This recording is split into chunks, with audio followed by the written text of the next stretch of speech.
de outro caso, né, Manu? Isso, a gente vai falar de um caso absurdo que aconteceu no bairro Mondubim. 2 adolescentes foram baleados enquanto conversavam na calçada, na rua Ayrton Senna.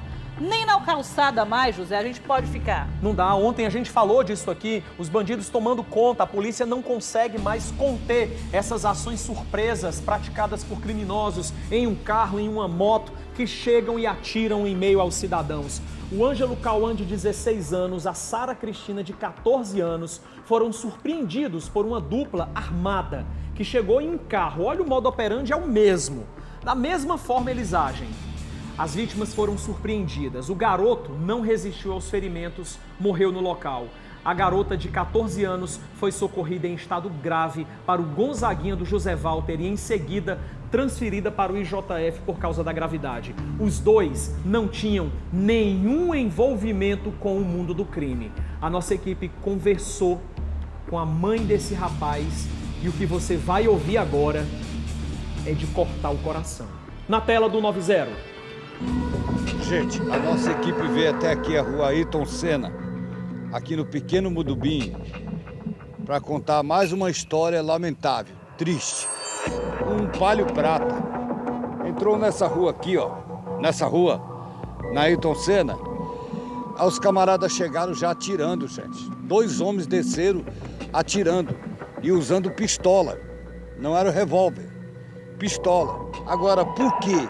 O porquê dessa violência, dessa tamanha violência. Porque quando a gente faz matérias, cobre reportagem, é o nosso trabalho, e o camarada tem envolvimento com crime ou coisa parecida, não deveria matar. Eu sou contra matar qualquer tipo de pessoas. Agora, matar a pessoa que é decente, que é pessoa direita, a polícia já levantou, o menino não tem problema nenhum.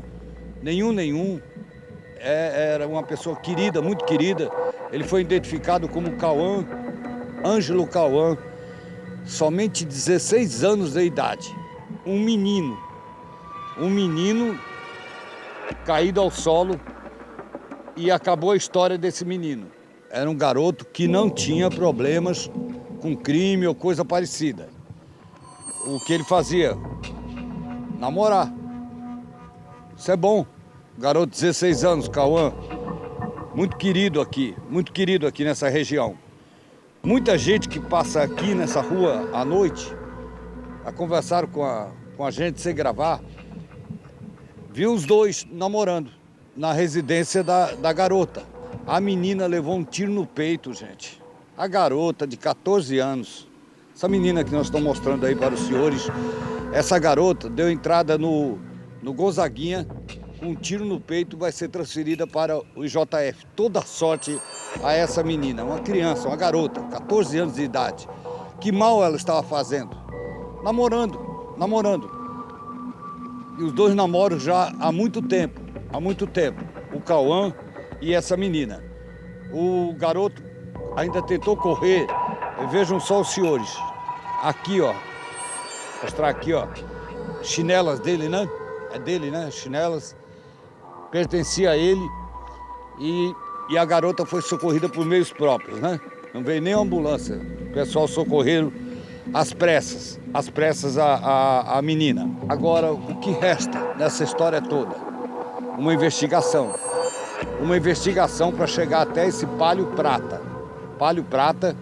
Os 2 homens chegaram a descer, viu, gente? Os 2 homens chegaram a descer, ó. Aí, ó, chegando aqui o Rabecão, DHPP e perícia forense. Mais uma vez, toda sorte a essa garota que levou um tiro no peito. E a polícia está tentando localizar o Palio Prata. Águia Dourada, aqui do Pequeno Mudubim, para o Cidade 190. Grande Águia Dourada, eu falei que você ia ouvir o depoimento da mãe do Ângelo Cauã. Só que essa primeira matéria, feita pelo Águia, foi no local do crime, momentos após a execução do Ângelo Cauã e a garota de 14 anos ter sido socorrida baleada. Hoje, nós voltamos ao local e conversamos com a mãe do Ângelo Cauã. O rapaz que tinha o sonho de ser policial não tinha envolvimento com crimes, a mãe desse menino está sem acreditar. Essa que é a grande verdade em tudo o que aconteceu de ontem para hoje. Ela conversou com a nossa repórter Mara Rodrigues. A fita de isolamento indica que nesse local aconteceu o crime. Um crime bárbaro, com requintes de crueldade e sem nenhuma chance de defesa da vítima. Um garoto identificado como Ângelo Cauã, de 16 anos de idade. Ele estava sentado nessa calçada com a namorada, de apenas 14 anos, quando indivíduos que estavam em um carro passaram e efetuaram cerca de 10 disparos de arma de fogo contra o garoto. Ele morreu na hora, aqui nesse local, em frente à casa da namorada. Um desespero enorme se formou aqui, porque as pessoas afirmam, familiares, vizinhos, que o garoto não tinha envolvimento com o crime, mas foi brutalmente assassinado.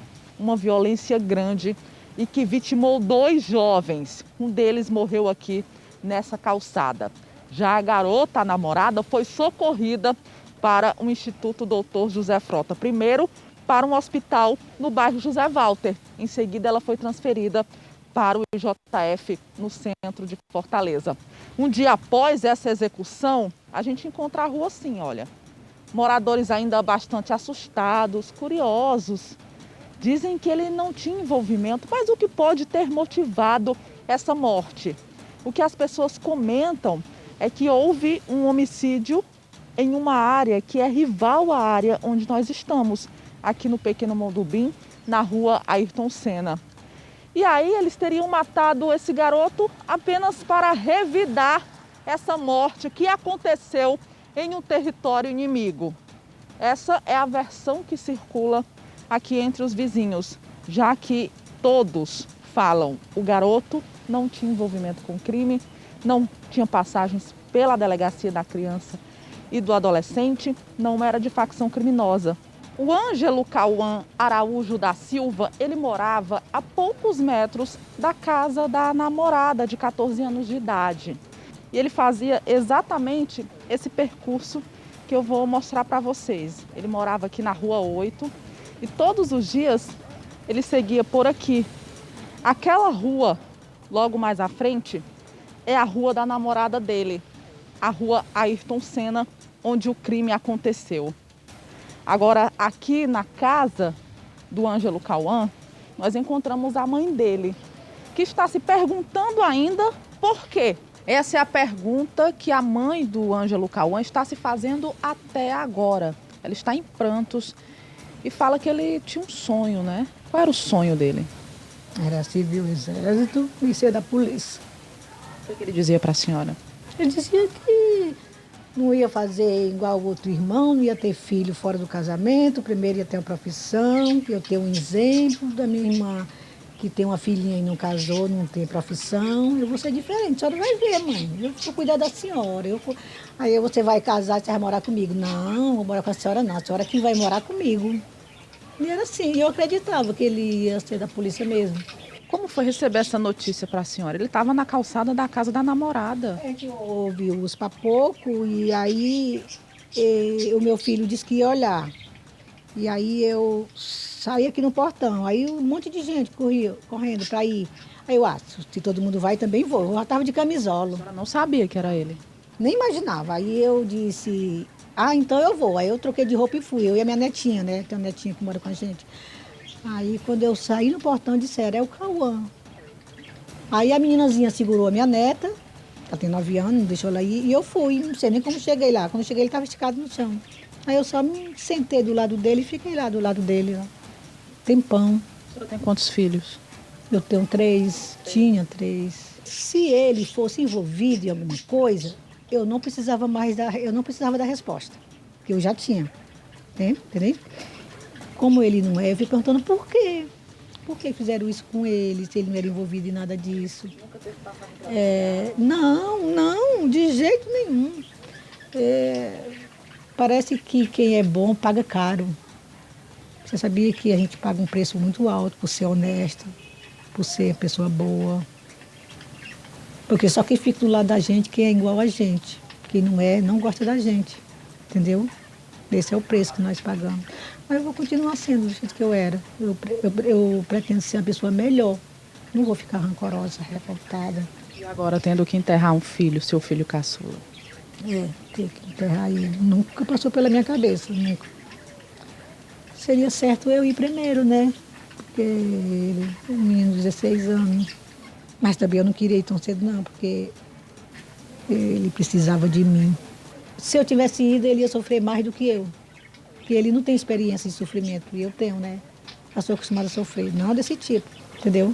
Mara Rodrigues, para o Cidade 90. Depoimento forte dessa mãe. Ele não tem experiência em sofrimento, mas eu tenho. Essa é a ordem da vida dos pais enterrarem os filhos. Mas qual pai que está preparado para enterrar o próprio filho, carne da sua carne, sangue do seu sangue? Nenhum. Por mais trabalhoso que esse filho seja, por mais difícil que a relação dentro de casa seja, ninguém está preparado para dizer adeus. Ninguém está preparado para dizer adeus. O adeus é uma dor que corta a alma. O adeus é a dor que ninguém está preparado para sentir. Quanto mais uma mãe que dá à luz a um filho, que cuida, que cria, e aos 16 anos, quando ele está começando a caminhar sozinho com as próprias pernas, a viver os sonhos que a mãe e o pai tiveram para ele, é hora do adeus.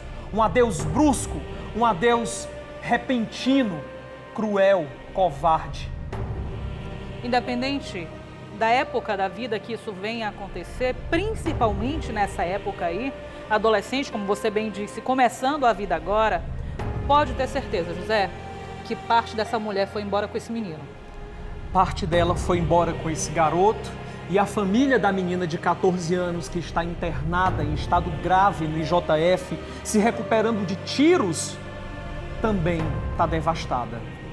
Essa menina, Manu, quando sair do IJF, Deus há de conceder a ela essa nova oportunidade de vida, ela vai carregar no corpo as marcas da bala, do tiro, mas na mente e no coração, a cena de ver o amigo de 16 anos morrendo, os criminosos chegando e atirando, o desespero, a correria, o barulho, tudo isso vai perdurar na mente dessa criança ainda por longos anos.